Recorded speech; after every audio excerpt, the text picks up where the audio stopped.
Community Development Block Grant Admin Program.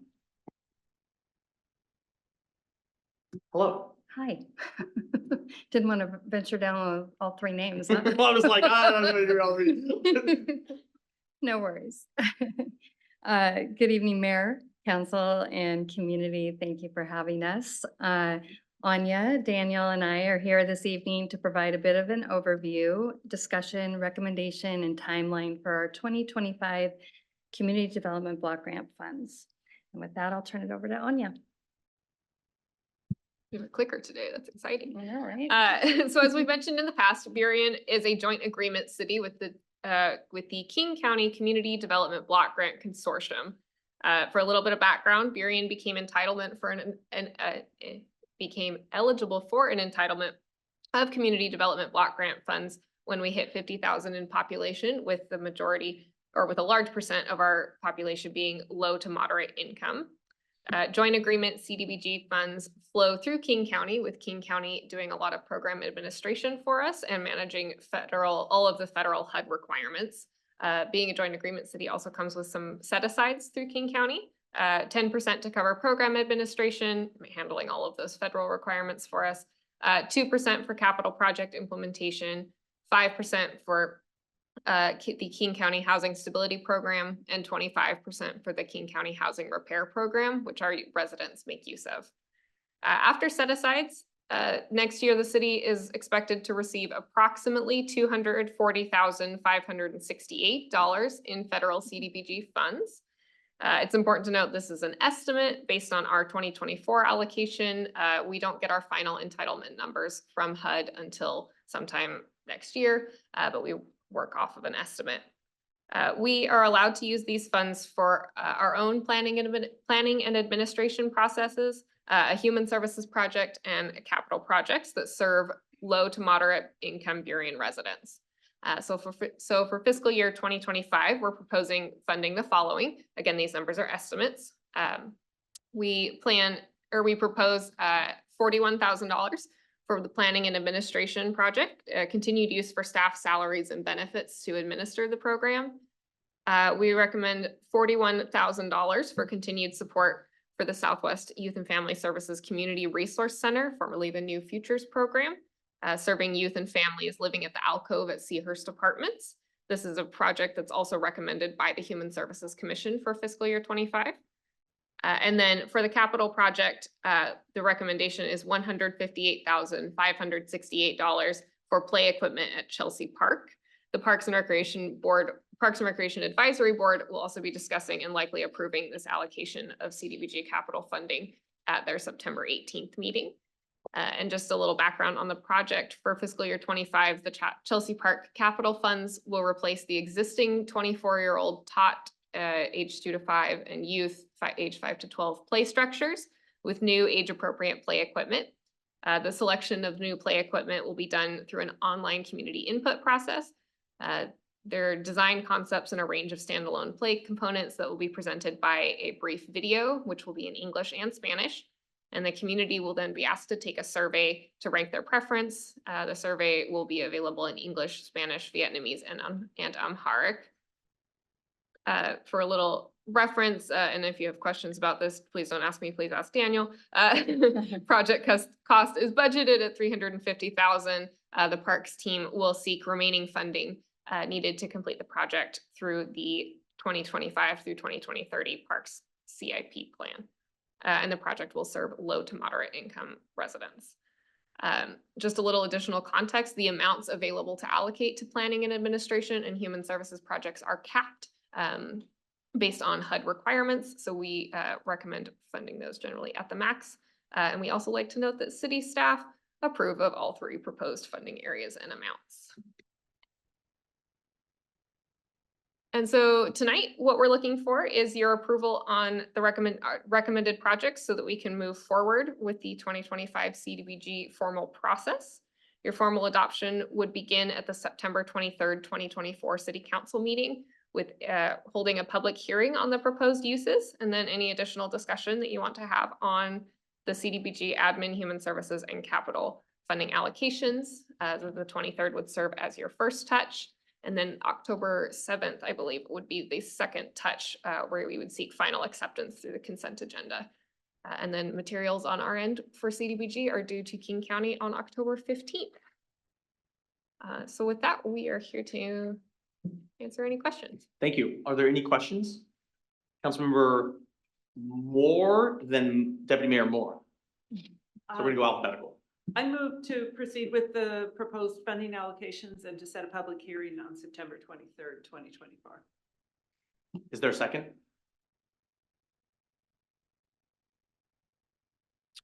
No seconds, so that might mean there's some questions. We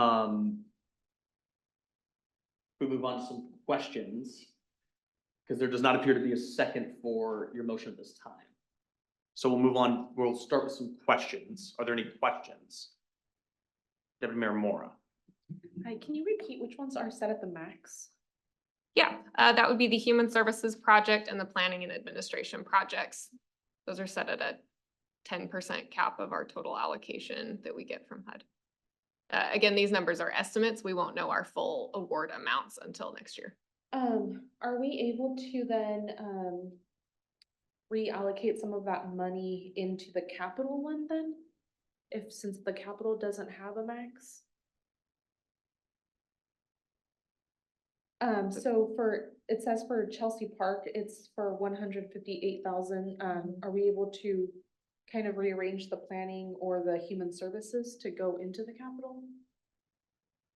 That's a good question. I don't know.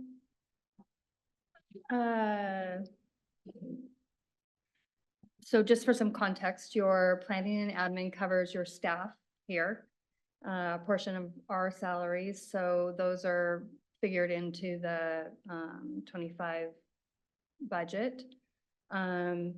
And the human services allocation typically is taken at the maximum because I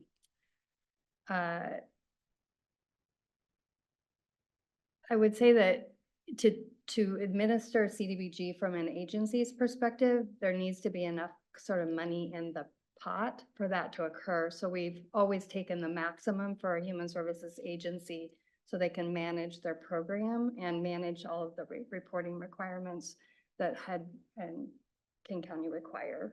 So it's one of our larger allocations. Well, for the human services, that's going to the Southwest Youth and Family, correct. So that's not necessarily our staff, but I get the planning and the administration. Yeah, the point about there's additional requirements for any agency that takes CDBG funds. And so in order to sort of make that viable, I guess would be the best way to say it, it needs to have enough teeth to it to want to even go through that process. Like we've been through an audit with them, with HUD. The reporting requirements that they have to do are additional to what our general fund agencies have to do. So there needs to be sort of enough money in the pot for that to occur. Okay. Councilmember Reiki.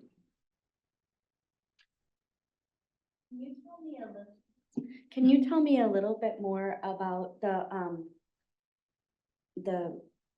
don't have it from me now. Where'd it go? The Southwest Youth and Family Services Community Resource Center program. Is this an after-school program? How many Burien youth are served? Can you give me just a little bit of background on the program? Yep, I printed out their application in case anybody asked. This is a program we've funded with community development block grant funds for as long as I've been here, which is not that long, but we've been funding them for longer than that. But they are one of our highest performing programs that we fund with city funding and through community development block grant. So beyond having the financial and oversight capacity to manage these funds, they really are just a very impressive agency. But I will read directly from their application. The community resource centers at the Alcoves apartment are all-in-one service centers providing wraparound, culturally responsive, bilingual, low barrier assistance to communities. The community resource centers focus on whole family support for low-income immigrant and refugee families so that current and future generations can thrive. They offer Sorry, I'm skimming through so you don't have to get all of the stuff. Their resource family advocacy services help families navigate systemic barriers and get the aid they need to reach their goals. Advocates go far beyond mere case management. They include just like very personal assistance, things like picking up groceries for families, driving job seekers to interviews, accompanying residents to appointments with doctors or attorneys.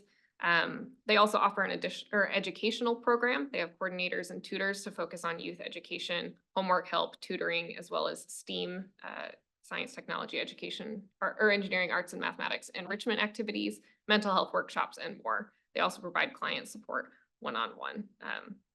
At Alcove, they specifically talk about doing culturally responsive celebrations as well. They serve a lot of Burien residents. Alcove is one of our largest apartment buildings in the community. In last year, in 2023, they counted over 1,500 navigation contacts, meaning contacts made with families for family advocacy purposes, resource navigations. They provide outreach, and they served over 550 Burien residents last year. And that was youth and adults, like the families. Yes. That are within that community. And if the Alcove was not receiving these funds, would those services end, or would there be other resources that would be available for those services? Like, would the program end, or is that the only funding for the program? This is not the only funding for the program. However, it is a key part of funding the program. $41,000 is ultimately not a lot of money to fund a program, especially not a program that's serving hundreds and hundreds of residents. But government funding is often used to be a key leverage point for programs like the community resource centers and anyone that we fund with in human services to be able to leverage additional funding sources. It shows community and local government investment in your work, which is very critical to nonprofits, especially of this size. I guess I would just add too, is that when New Futures came back to the Alcove, it was really a result of the community asking for it. It resulted in the aftermath of 2 young women that were murdered out in front of the Alcove. And the families there at the Alcove asked for New Futures to come back. They felt like that was a missing component at their apartment complex that really provided the family support and the after-school programming, a safe place for their kids to be after school. So the city responded with negotiating with the apartment owners at that time to bring New Futures back to that apartment complex, and we anteed in the service dollars, and the Alcove anteed in the apartments for them to operate out of. I just want to add that I think that history is really important for the location of the Alcove, but also this program and the relationship to the city and the folks that live there. It's super vital history to be aware of. Councilmember Moore. Yeah, a couple of things. First of all, I think the services coming to Alcove is very important versus providing the services somewhere else, and that having them come to the place where people are living is a key component of its success, and I'm very much supportive of it. I'm also very supportive of Chelsea Park's improvements. It's and kind of the definition of a neighborhood park and what a neighborhood park can be, that it's somewhere people can get to, and its ability to serve the needs of the community there just cannot be overstated. So I really like the combination that you're going for. And I wanted to say when I moved to move forward with this, I did kind of expect that there would be discussion after a motion in a second. So it wasn't like proposing a slam dunk, but more of trying to open a conversation. Any other questions or comments? Councilmember Reiki. I move to proceed with the proposed funding allocations and to set a public hearing on September 23rd, 2024. Is there a second?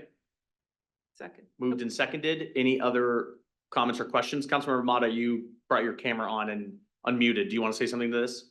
Yeah, I'm sorry I'm not in there today with you all. I've been fighting a cold here, but I'm in support of the alcove. I think that since we started funding it, we've been able to help children steer their life in the right direction. You know, that corner, there's been a challenge for many years, and for the last 8 years, I'm happy to say that we have not lost a child to gun violence. That corner there, prior to this work, it was very, very dangerous. A lot of graffiti, a lot of the businesses were dealing with some of the side effects of youth on youth violence and just violence in general. So I'm in full support of continuing to fund this organization to continue the work they do the work they continue to do. Thank you. Thank you. Any other questions or comments? Okay, it's been moved and seconded. All those in favor, please raise your hand or say aye. Unanimous approval of the fiscal year 2025 community development block grants. Thank you very much. Thank you. Thank you very much. We'll see you on the 23rd. Yes, thank you. Okay, moving on